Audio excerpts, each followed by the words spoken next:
te lo dice en el momento y después te dice, te lo dije. Porfiados, porque somos porfiados, hermano. Entonces, que el Señor nos ayude. Dice, ¿por qué gastáis el dinero en lo que no es pan y vuestro trabajo en lo que no sacia? Oídme atentamente y comed el bien y se deleitará vuestra alma con grosura. Aquí el Señor nos pide que le oigamos. Dice, oídme atentamente. En el Salmo 34:11. Salmo 34:11. Amén. Amén. Venid, hijos, oíd, el temor de Jehová os enseñaré. Amén. Venid, hijo, y oídme, y el temor de Jehová os enseñaré. Cuando nosotros oímos al Señor, la verdad que va a haber temor en nuestra vida, porque dice la palabra del Señor que el principio de la sabiduría es el temor a Jehová. Y una forma de oír al Señor es justamente leyendo la palabra del Señor, porque esa es la que nos conduce a toda verdad y a toda justicia. Ahora, habían algunos que no... ¿Por qué le decía esto al pueblo de Israel? Busquen Oseas 8:7. Oseas 8:7.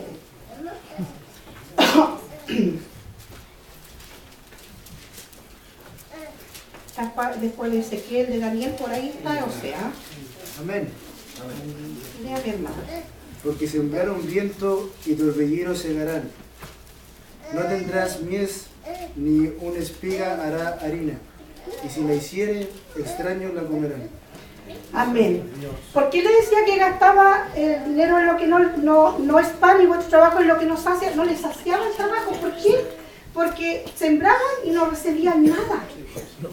¿Y saben por qué no recibían nada? Porque se apartaban del caminar del Señor. Porque ellos, el pueblo de Israel, como les decía anteriormente, era muy obstinado. Siempre habían otras prioridades, más que servir al Señor. Y que créanme, hermano, que se lo vuelvo a reiterar, el venir a la iglesia todos los días que hay culto, el que usted ore y el que usted venga a la casa del Señor y esté aquí, no significa que usted esté en la voluntad del Señor. ¿Saben por qué? Porque la voluntad del Señor tenemos que estar en todo tiempo. Y este pueblo había que estarle recordando constantemente que Dios era uno. Era uno solo. Y no había dioses más que Él. Solamente Él era Dios. Pero el pueblo se olvidaba. Y muchas veces, créanme que nosotros nos olvidamos que hay un solo Dios. Y que debemos de dedicarle tiempo a Él. Gloria a Dios. Y yo lo digo por mi vida porque como le digo, la palabra es para mí primero. Nosotros tenemos tiempo para trabajar, para estudiar, tenemos tiempo para ahora, hermano, la modernidad, créanme que nos ha separado casi completamente del Señor. A nosotros los cristianos, somos cristianos de la iglesia, de venimos, alabamos al Señor y gloria a Dios, ya nos vamos para el cielo, pero en la casa, hermano, tenemos tiempo para el televisor, para el computador. Tenemos mucho tiempo para esas cosas, dedicamos largas horas a esas cosas, pero la palabra del Señor está lejos de nosotros. Lejos de nosotros. No hay en nosotros, hermano, la gana, el anhelo de aprender de la palabra del Señor. Gracias, Señor de Dios. ¿Sabe, hermano? ¿Qué es lo que nos va a llevar al reino de los cielos cuando el Señor venga al son de trompeta? ¿Cuál es el aceite? La palabra del Señor. Si en usted hay palabra del Señor, si usted ha guardado palabra del Señor, si usted la estudia, si usted la escudriña, va a venir el son de trompeta y usted se va a ir con el Señor. Yo me voy a ir con el Señor. Pero si no hay palabra de Dios en nuestra vida, el Señor nos va a decir, yo no te conozco. Un día nos va a decir, yo no te conozco. Hermano, ¿sabe qué? El corazón a veces sufre. ¿Por qué, hermano? Porque yo lo digo por mi propia vida. Lo que el Señor me ha dado lo tengo por misericordia de Él. Yo nada soy, hermano. No soy una mujer con grandes estudios, no. Pero el Señor me ha permitido estar en un lugar, hermano. Y ¿sabe qué? Yo lo digo y me da mucha pena. Y a través de la palabra lo digo, hermano, me da mucha pena cuando hay tanto desprecio por la enseñanza del Señor. ¿Sabe que acá en esta casa de oración teniendo tantos niños y tantos jóvenes. A la clase de jóvenes vienen 5 o 6 jóvenes, no más. Y a la escuela dominical, el domingo que pasó, llegaron 3 niños. Y así, hermano. Y nos miramos con la joven que me ayuda, que es mi hermana Camila, y me dice, y me mira y yo le digo, hija, aunque sea uno, por ese uno teníamos que estar aquí y trabajar en la obra del Señor. Porque lo que el Señor nos ha puesto no es nuestro, es de Él. Entonces, hermano, ¿cuánto desprecio hay por la misericordia del Señor? Y aún así, el Señor nos sigue teniendo misericordia. Un día como padres van a tener que dar cuenta por sus hijos. Van a tener que dar cuenta de la enseñanza que le han dado a sus hijos. Y no me refiero a que usted lo mande al colegio, a la universidad y que sea un gran profesional, sino en la palabra del Señor. Porque eso es lo que quiere el Señor. Pueden ser muy profesionales, pero si su profesión no va a apartar del Señor, que tenga Dios misericordia. Enséñalo, intrúyalo en el camino del Señor, para que ellos puedan ser hombres y mujeres que amen la obra del Señor. Usted me ha visto muchas veces aquí. Ella toma la Biblia y me dice, ¿qué dice? Y yo estoy dentro de la casa del Señor, pero si ella me dice que yo le lea, yo voy a su oído y le digo, mira, esto dice, y le empiezo a leer. Porque si ella tiene ese interés, yo no le puedo decir, no, o quédate tranquila. Me está pidiendo palabra del Señor y yo se la enseño. Pero como madre, ahí está su madre para que la instruya dentro de la casa del Señor. Y así cada uno, hermano, sus hijos cuando le pidan algo de la Biblia, usted no diga después, dígale sí, ahora al tiro. Qué grande es el Señor, dice, inclinad vuestro oído y venid a mí, y oíd y vivirá vuestra alma, y haré con vosotros pacto eterno, las misericordias firmes a David.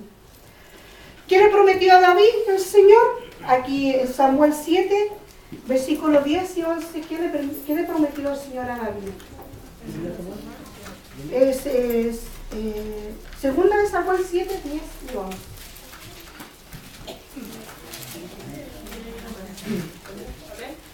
Amén, mi hermana. Señor la bendiga. Amén. 10 y 11, Sí, en el nombre del Señor. 7, 10 y 11. ¿Perdón? El capítulo 7, 10 y Versículo 10 y 11. 11. Además yo fijaré lugar a mi pueblo Israel y lo plantaré, para que habite en su lugar y nunca más sea removido, ni los inicuos le aflijan más como al principio. Desde el día en que puse jueces sobre mi pueblo Israel, y a ti te daré descanso de tus enemigos, asimismo Jehová te hace saber el que te hará caso. Amén. Dios hizo un pacto con David. Y a pesar de que el reino fue esclavizado por 70 años por mi hermano, por el pueblo de Babilonia, que eran los caldeos, el Señor hizo una promesa con David y esa promesa todavía está. Todavía está, porque vendrá el Señor y restaurará todas las cosas. La palabra del Señor habla a través del Apocalipsis que habrá un gobierno del Señor Jesucristo de 1000 años. Porque Él viene a cumplir la promesa que le hizo al rey David. Y así el Señor, hermano, a nosotros, aunque nosotros seamos infieles y no tengamos muchas veces el temor del Señor, el Señor las promesas que Él hace, las cumple. Porque Él dice que no es hombre para mentir ni hijo de hombre para arrepentirse. Él cumple las promesas en nosotros. Somos nosotros, hermanos, los que tendemos a alejarnos del Señor. A alejarnos del Señor, a cambiar al Señor por cualquier otra cosa que es más importante. Pero que el Señor tenga misericordia de nosotros, ¿cierto? Dice acá, he aquí que yo le di por testigo a los pueblos y por jefe y por maestro a las naciones. Él nos dará un rey y un pastor. En Jeremías 39 hay una promesa del Señor. El otro está en Ezequiel 34. Jeremías 39. Amén. Sino que servirán a Jehová su Dios y a David su rey, a quien yo les levantaré. Amén. Cuando hablaba de este rey, no hablaba más que otro que era nuestro Señor Jesucristo, ¿cierto? Y él fue rey. A pesar de que él le dijo a aquellos que lo tomaron, ¿cierto? Él dijo, sí, le dijo, tú eres el rey de los judíos, y él le dijo, tú lo has dicho. Pero él le dijo, bien claro, mi reino no es de este mundo. Mi reino no es de este mundo. Y nosotros servimos a un rey que no es de este mundo. Por lo tanto, si somos hijos del rey, tenemos que servirle como él quiere.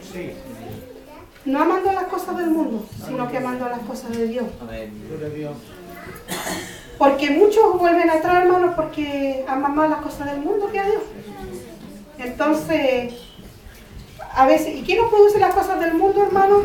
Nos producen solamente dolor y tristeza. Ezequiel 34, 23 y 24.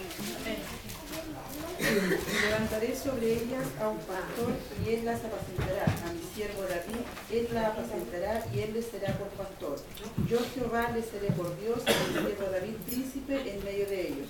Yo Jehová he hablado. Amén.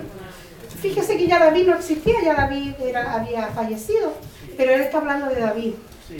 Y está hablando de este David que es Jesucristo. Cierto, él decía David, pero representaba a Jesucristo. Y este pastor tenía una particularidad. Cuando él habla, cierto, de un pastor, ¿qué hacía este pastor? Dice que las ovejas oían su voz y lo seguían. Porque si usted se fija acá mismo en nuestro país, en Chile, si usted va para el sur, los pastores ¿qué hacen? Arrean a las ovejas. Las arrean a través, cierto, con los caballos y los perritos que los siguen. Pero no, esta ovejita era todo lo contrario, oían la voz del pastor y ellas lo seguían porque lo conocían. Y este pastor estaba prometido aquí en Isaías. Ahora, hermano, ¿qué somos nosotros? ¿Somos ovejitas? ¿O estamos disfrazados solamente? Ovejas. Hermano, dice la palabra del Señor que hay muchos que se ponen piel de oveja, pero no son los rapaces. No seamos nosotros eso, nosotros procuremos, hermano, entender la palabra del Señor y seguirla. Nadie de nosotros es perfecto, yo no soy perfecta, usted no es perfecto, no, pero tenemos la palabra del Señor que nos llevará a la perfección. Y un día cuando estemos con el Señor ya no habrá nada de esto que nos hace pecar o nos hace ser muchas veces miserables delante de la presencia del Señor, porque Pablo lo decía, que estaba en ese cuerpo pecador y mientras estaba en ese cuerpo, aunque no quería él, pecaba igual. ¿Por qué? Porque había pensamiento, había mirada y muchas veces a nosotros nos pasa lo mismo, queriendo estar en santidad no podemos, nos cuesta, ¿cierto? Pero un día este pastor nos va a pastorear por siempre y ya estas cosas que vivimos en esta vida van a ser pasajeras. Pero nosotros tenemos que poner de nuestra parte, hermano,